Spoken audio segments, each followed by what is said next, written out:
Hello dear students, welcome to GR's Mantra. I am Jitesh. आज से हम लोग इस वीडियो लेक्चर से इरिगेशन इंजीनियरिंग के ऑब्जेक्टिव क्वेश्चंस की सीरीज की शुरुआत कर रहे हैं।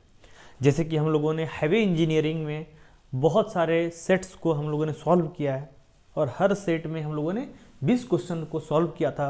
उसी पैटर्न को हम लोग अपने इरिगेशन इंजीनियरिंग में भी लागू करते हैं। तो चलिए, मैं उम्मीद करता हूँ कि आप लोगों के लिए ये फायदेमंद साबित होगा। और आज हम लोग सेट 1 में हमारे जो 20 क्वेश्चन हम लोग उसको सॉल्व करेंगे और ऐसे ही आपको बहुत सारे वीडियोस आपको मिलते रहेंगे। ध्यान रखिएगा, ये जो वीडियो है सिर्फ और सिर्फ आप इसको अपने सेमेस्टर के एग्जाम्स के लिए इंपॉर्टेंट मत समझिएगा। ये आपके सेमेस्टर के एग्जाम्स के साथ साथ जेई से जुड़े आप जितने भी एग्जाम्स देंगे आपके डिग्री कंप्लीट होने के बाद सभी तरह के एग्जाम्स में ये आपके लिए बहुत ही फायदेमंद साबित होने वाला है। ध्यान रखिएगा, है ना। तो इसको आप इस तरीके से प्रिपेयर करिएगा प्रॉपर तरीके से कि बाद में जब भी आपको जरूरत पड़े आप इसको रिवाइज करके आप अपने कॉम्पिटिटिव एग्जाम्स में भी पार्टिसिपेट कर पाइएगा, है ना। तो चलिए, मैं उम्मीद करता हूं कि आपके लिए फायदेमंद साबित होगा। चलिए हम लोग इस क्वेश्चन को सॉल्व करते हैं। तो चलिए, क्वेश्चन आपके स्क्रीन पे पहला क्वेश्चन है प्रेसिपिटेशन इंक्लूड्स। जो प्रेसिपिटेशन होता है बेसिकली उसमें क्या क्या शामिल होते हैं। तो पहला ऑप्शन है रेनफॉल, दूसरा है स्नोफॉल, तीसरा है हेलफॉल और चौथा है हमारा ऑल ऑफ दीज। तो प्रेसिपिटेशन बेसिकली होता क्या है? प्रेसिपिटेशन को हिंदी में वर्षण बोलते हैं। वर्षण मतलब क्या है?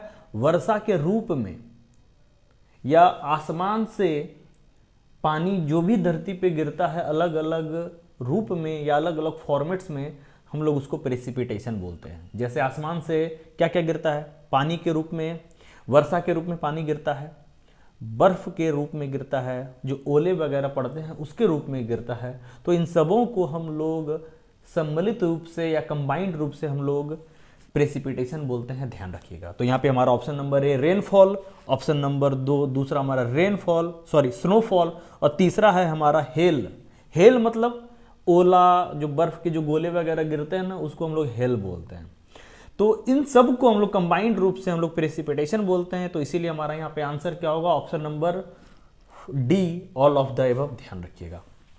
Next question, which of the following is not an automatic type of rain gauge. Rain gauge हमारा बेसिकली क्या होता है? रेनफॉल जो होता है, जो वर्षा गिरती है उसको मेजर करने के लिए हम लोग जिस इंस्ट्रूमेंट को यूज करते हैं उसको हम लोग रेन गेज बोलते हैं। और ये रेन गेज हमारा दो तरह का होता है। एक होता है रिकॉर्डिंग टाइप रेन गेज, एक होता है हमारा non recording type rain gauge.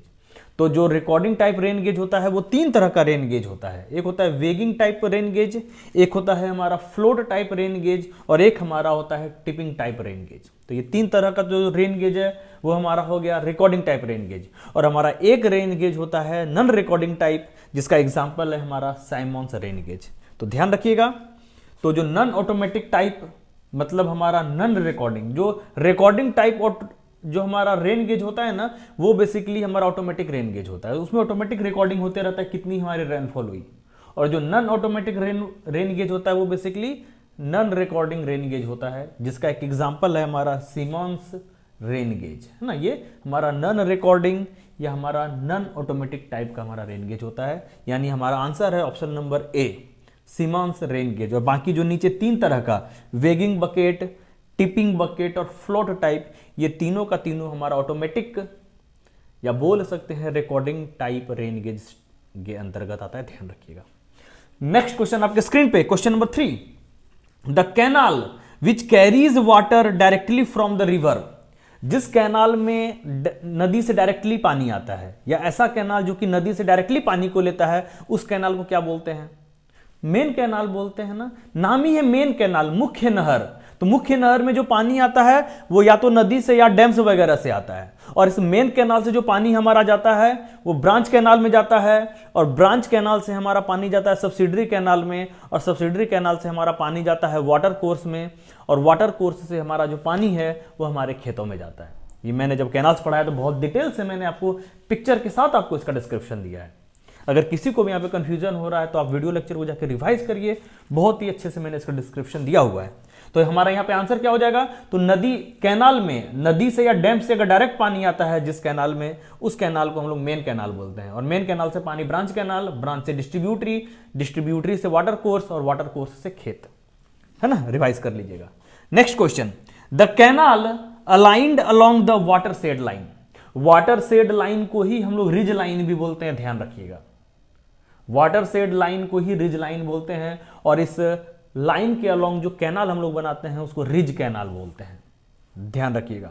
और कंटूर लाइन के अलोंग जो कैनाल बनाते हैं हम लोग उसको कंटूर कैनाल बोलते हैं, और साइड स्लोप के अलोंग जो कैनाल बोलते हैं हम लोग उसको साइड स्लोप कैनाल बोलते हैं। तो इसीलिए यहां पे हमारा इस क्वेश्चन का आंसर होगा ridge canal, option number B. Watershed line को ही हम लोग रिज लाइन भी बोलते हैं, और इस लाइन के अलोंग जो कैनाल बोलेंगे उसको रिज कैनाल। मैं फिर से आपको रिपीट करा रहा हूं कि आपके दिमाग में ये सारी चीजें बैठ जाए और आप मिस ना करें। जेईई के एग्जाम्स वगैरह में भी यहां से क्वेश्चंस आते हैं, ध्यान रखिएगा। तो option number B is our correct answer. Next question, the structure constructed in the canal to release the surplus water from the canal. तो कैनाल से सरप्लस पानी को निकालने के लिए हम लोग जो स्ट्रक्चर बनाते हैं उसे क्या बोलते हैं? जैसे कि डैम में हम लोग बनाते हैं ना, क्या बनाते हैं? स्पिलवे को। डैम में जो भी एक्सेस वाटर होता है उसको रिलीज करने के लिए, उसको निकालने के लिए हम लोग स्पिलवे को बनाते हैं। तो उसी तरह कैनाल में क्या बनाते हैं एक्सेस वाटर को निकालने के लिए? तो ध्यान रखिएगा, कैनाल एस्केप बनाते हैं, है ना। कैनाल से एक्सेस पानी को निकालने के लिए हम लोग कैनाल एस्केप को बनाते हैं, जो कि हमारा है ऑप्शन नंबर बी, ड्यान रखिएगा। नेक्स्ट क्वेश्चन आपके स्क्रीन पे, according to the Kennedy's theory the silt is kept in suspension due to the eddies generated from the. Kennedy साहब का द्वारा यही थ्योरी दिया गया था ना। मान लीजिए कि ये जैसे अपना कैनाल का सेक्शन है, तो कैनाल के सेक्शन में जो पानी बहता है, इस कैनाल से जो पानी बह के जा रहा है, क्योंकि ये जो दीवार है ये नॉर्मली अनलाइंड कैनाल के लिए ये थ्योरी डेवलप किया गया था कि ये पूरा का पूरा जब कैनाल अपना अनलाइंड है तो ये पूरा का पूरा जो सरफेस है ये सॉइल का बना हुआ है, और ये सरफेस हमेशा क्या होगा? अपना रफ होगा, खुरदरा होगा। जैसे ही यहां से पानी बह के निकलेगा तो ये पानी और सॉइल के सरफेस के बीच में घर्षण होगा, वहां पे फ्रिक्शन डेवलप होगा। फ्रिक्शन के इसी इफेक्ट को हम लोग एडीज बोलते हैं या रिपल्स बोलते हैं। क्या बोलते हैं? एडीज, या फिर क्या बोलते हैं? रिपल्स, ध्यान रखिएगा। और इसी के कारण, इसी इफेक्ट के कारण हमारा जो पार्टिकल्स होता है वो यहां पे सस्पेंडेड कंडीशन में होता है ना। हम लोग इसी को कंसीडर करके कैनेडी साहब के अकॉर्डिंग हम लोग कैनाल को डिजाइन करते हैं। तो यहां पे जो हम लोग ये जो मानते हैं कि ये जो एडीज या ये जो रिपल्स या ये जो पानी जब बहता हुआ पानी सॉइल के इस सरफेस से टकराएगा तो वहां पे कुछ ना कुछ इफेक्ट डेवलप होगा। बेसिकली आप उसी इफेक्ट को एडीज या रिपल्स मानिए, और ये जो इफेक्ट डेवलप होता है हम लोग इसको कंसीडर करते हैं ये कैनाल के बेड पे डेवलप होता है। हम लोग साइड वाले को अज्यूम नहीं करते हैं या उसको इग्नोर करते हैं।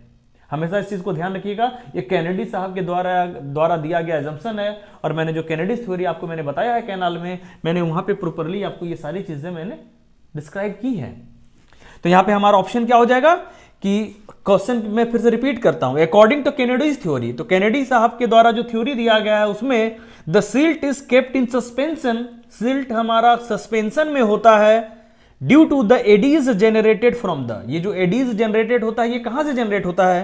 तो option number A bed of the canal, option 2 side of the canal, option C both A and B, option D none of this. तो मैंने बताया ना कि एडीज को हम लोग कंसीडर करते हैं या मानते हैं, या कैनेडी साहब ने माना था बेसिकली कि ये जो एडीज है या ये जो रिपल्स है हमारा, ये कैनाल के बेड पे डेवलप होता है। साइड वाले को हम लोग इग्नोर करते हैं, उसको कंसीडर नहीं करते हैं। यानी हमारा option number A is correct answer. Next question, isohyet is a line joining the place of. Isohyet हमारा जो लाइन होता है वो किस चीज को ज्वाइन करता है? Equal pressure, equal elevation, equal humidity, equal rainfall. तो मैंने आइसोहाइट के द्वारा हम लोगों ने जो एवरेज रेनफॉल निकालने का जो प्रोसेस पढ़ा है वहां पे हम लोगों ने अच्छे से हम लोगों ने डिस्कशन किया था ना। ये जो आइसोहाइट है बेसिकली इक्वल रेनफॉल वाले पॉइंट्स को ऐड करके हम लोग इस लाइन को तैयार करते हैं। यानी हमारा option number D is our correct answer. Next question आपके स्क्रीन पे, द ग्रॉस कमांड एरिया।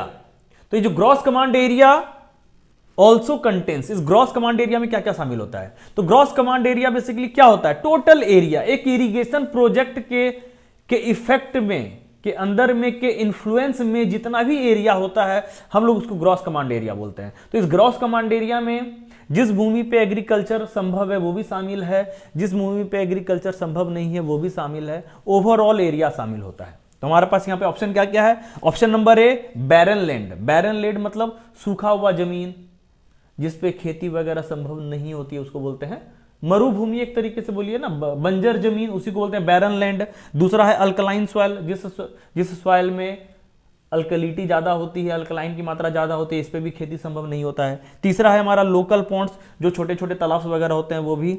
और option number D all of the above. तो ऑल ऑफ द अबव ना, ग्रॉस कमांड एरिया, जिस एरिया पे घर बना हुआ है, जिस एरिया में नदी तालाब बह रहा है वो एरिया, जिस पे खेती होना है वो एरिया, जिस पे खेती नहीं होना है वो भी एरिया, तो सभी तरह के एरिया को जोड़ के हम लोग उसको ग्रॉस कमांड एरिया बोलते हैं। तो इसीलिए हमारा यहाँ पे option number D is our correct answer, ध्यान रखिएगा। और भी कोई क्वेश्चन अगर दूसरे तरीके से क्वेश्चन फ्रेम करे तो आपको इस तरीके से उसको अंडरस्टैंडिंग लेवल को बढ़ा के आप उसको सॉल्व करिएगा।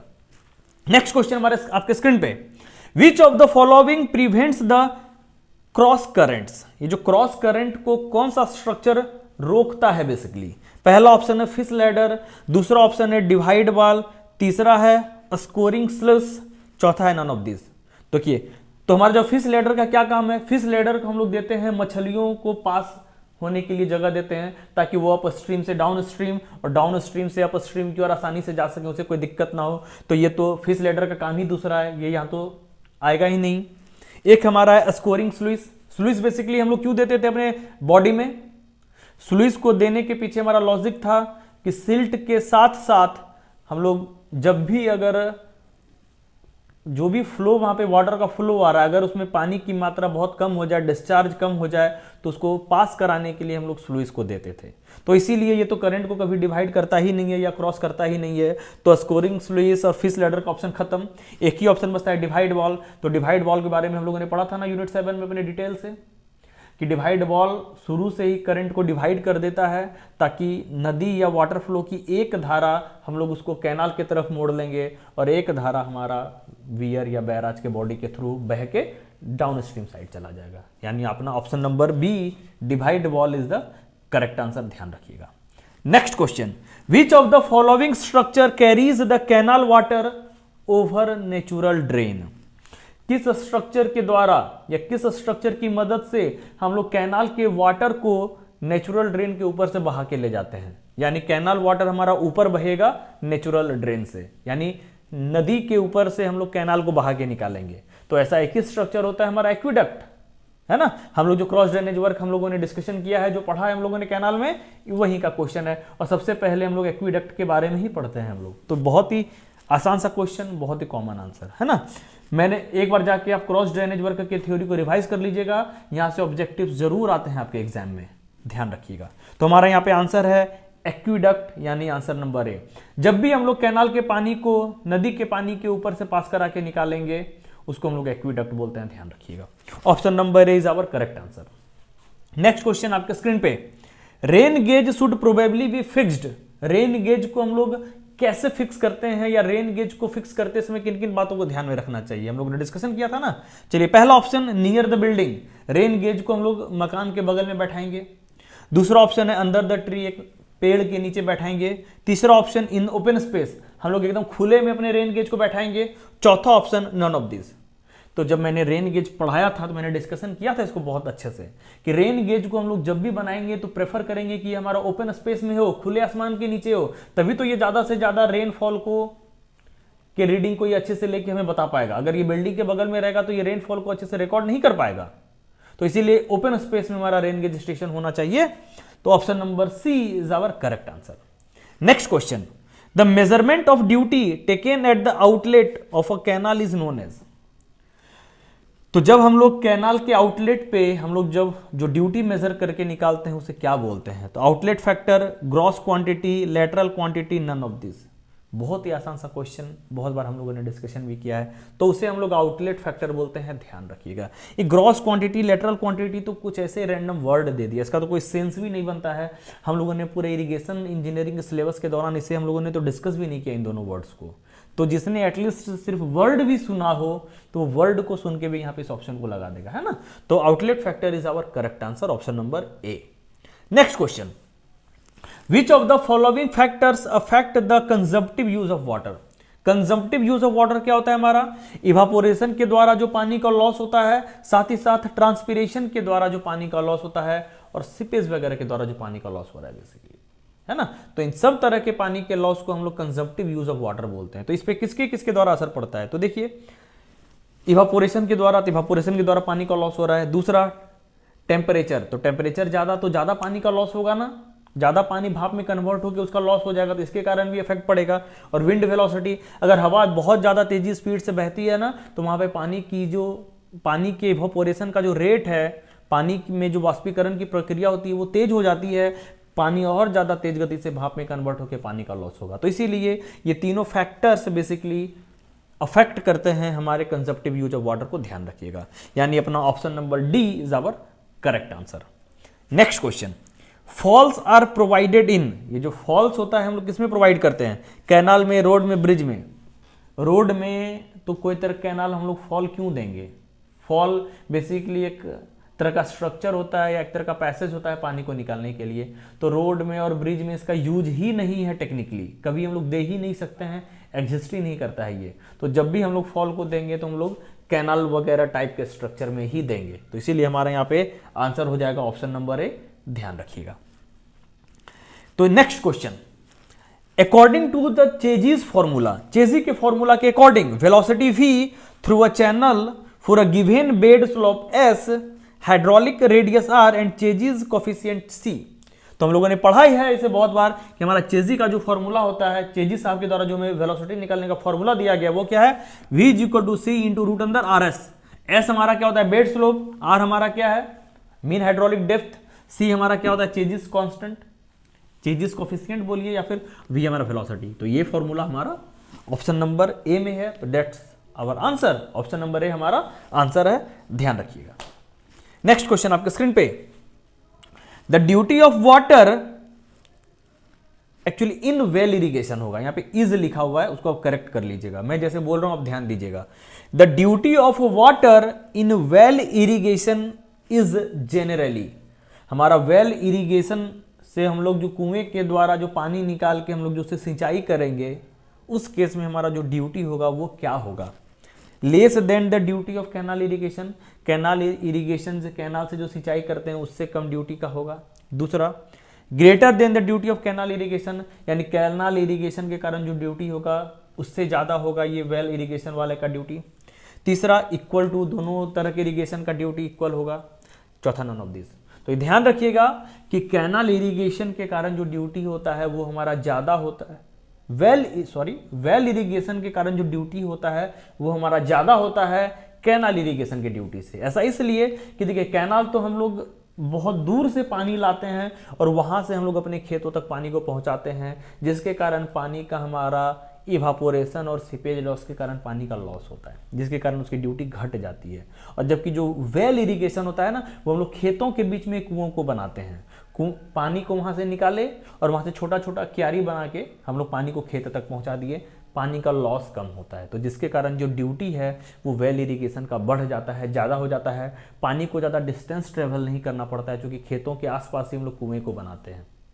तो इसलिए ज़्यादा पानी खेतों को हमको मिलता है, वो ज़्यादा एरिया को सिंचाई कर पाएगा। तो इसीलिए वेल इरिगेशन के केस में हमारा जो ड्यूटी होता है वो कैनाल इरिगेशन से ज़्यादा होता है, ध्यान रखिएगा। यानी अपना हम लोगों का option number B is our correct answer, है ना, ध्यान रखिएगा option number B. Next question, a fan shaped catchment area, fan shaped catchment area और फर्न शेप्ड कैचमेंट एरिया, दो तरह का शेप हम लोगों ने पढ़ा है कैचमेंट एरिया का। और हमें यह पता है कि कैचमेंट एरिया का जो रन ऑफ है वो, मतलब फैन शेप्ड कैचमेंट एरिया का जो रन ऑफ होता है वो ज्यादा होता है हमारा फर्न शेप्ड कैचमेंट एरिया का, ध्यान रखिएगा, है ना। तो यानी अपना option number B is our correct answer. जो हमारा जो फैन शेप्ड कैचमेंट एरिया होता है उसमें ज्यादा रन ऑफ मिलता है। फर्न शेप्ड क्या है, अशोक का पत्ता या पान के पत्ते के आकार का होता है, जबकि fan shaped catchment area people के आकार का होता है। तो इसीलिए वहां पे ज्यादा रन ऑफ मिलेगा, ज्यादा बड़ा कैचमेंट एरिया फैन शेप्ड वाले में, कैचमेंट एरिया में, है ना। तो option number B is our correct answer. Next question, a spillway is provided for the safety of, हम लोग जो स्पिलवे को जो हम लोग जो बनाते हैं वो हम लोग कैसे बनाते हैं, क्यों बनाते हैं बेसिकली, या किसके सेफ्टी के लिए बनाते हैं। तो स्पिलवे को हम लोग डैम के सेफ्टी के लिए बनाते हैं। हम लोगों ने बहुत बड़ा डिस्कशन किया है, डैम के एक चैप्टर में ही हम लोगों ने इसे पढ़ा था, है ना। तो हम लोग स्पिलवे जो बनाते हैं डैम के सेफ्टी के लिए बनाते हैं। Next question, the dam which resist all the external forces by its self weight. तो वैसा डैम जो हर तरह के एक्सटर्नल फोर्सेस को अपने सेल्फ वेट से ही रेसिस्ट करता है, उस डैम में एक्चुअली उस तरह के स्ट्रक्चर को हम लोग क्या बोलते हैं, या वो कौन सा डैम होता है, बेसिकली कौन से तरह का डैम होता है। तो वैसा तो बेसिकली इस डैम को हम लोग ग्रेविटी डैम बोलते हैं। ग्रेविटी डैम ऐसा डैम होता है कि उस डैम पे जितने भी एक्सटर्नल फोर्स लगते हैं, उस फोर्स को वो अपने सेल्फ वेट से ही रेसिस्ट करता है, या उसी की मदद से वो उनका प्रतिरोध करता है, ध्यान रखिएगा। तो यानी हमारा option number A is our correct answer. जो मैंने ग्रेविटी डैम पढ़ाया है, मैंने डिटेल से इसका आपको डिस्क्रिप्शन भी कराया है। जिन्हें रिवीजन की आवश्यकता होगी, एक बार आप डिटेल से उस लेक्चर को देख लीजिएगा यूनिट 5 में। तो option number A is our correct answer. Next question, basically अपना last question. According to the Lacey's theory, Lacey साहब के द्वारा जो थ्योरी दिया गया था, वहां पे जो डिस्चार्ज और वेटेड पेरीमीटर के बीच में कौन सा रिलेशन है, तो ध्यान रखिएगा P इज इक्वल टू हमारा इनका फॉर्मूला था 4.75 रूट अंदर Q। यही हमारा लेसिस साहब के द्वारा फॉर्मूला दिया गया, और लेसिस और इसी से रिलेटेड मैंने कैनाल डिजाइन का एक न्यूमेरिकल भी मैंने ऐप पे अपलोड किया है, और आप लोग उसको देख लीजिएगा। डिजाइन ऑफ कैनाल को आपके सेमेस्टर के एग्जाम्स के लिए इंपॉर्टेंट है। तो चलिए, इस तरीके से हमारा ऑप्शन नंबर ए हमारा करेक्ट आंसर है। तो इस तरीके से हमारा सेट यहाँ पे एंड होता है। मैं उम्मीद करता हूँ कि आप लोगों ने इस सेशन को एंजॉय किया होगा। तो चलिए, हम लोग अपने नेक्स्ट ऑब्जेक्टिव के सेट में मिलते हैं। Thank you.